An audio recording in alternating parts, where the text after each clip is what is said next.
Ako gali si Ninita Irias Rico nga taga barangay Kasipsipan, Kilamunan, Kamankalan City.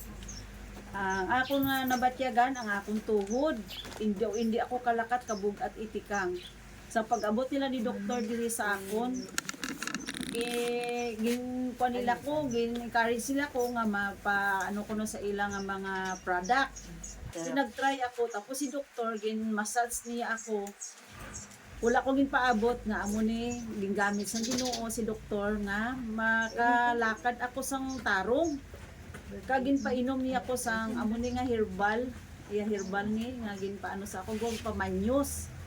Sa kaluoy sang mahal nga Dios pagkaaga hindi ko man ginaano no, pero nakalakat ko kag nami ang panglakat ko, nagsimba gid ko. Wow. Nagkadto ko sa simbahan kay nagambal ko, Lord, thank you gid kay gintigaan mo ko sang taho nga daw gingamit mo nga makalakad ako.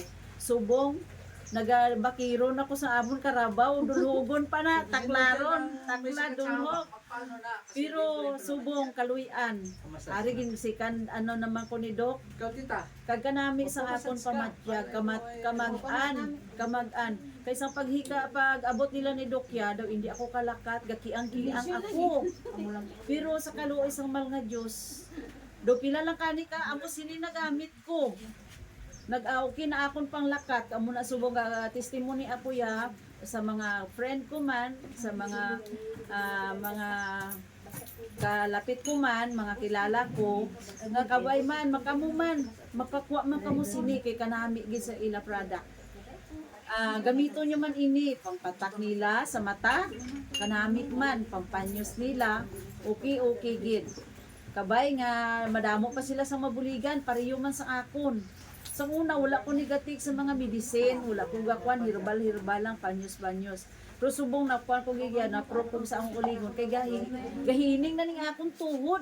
So, hindi ko maalsa kabugat. Yes. Sa pag-abot ni Doc, habal niya kalamugo ko no sa akon. Kayalin ko sa uma. Pero subong, ari na ko, still young. Yok. Salamat, Okay. Ged.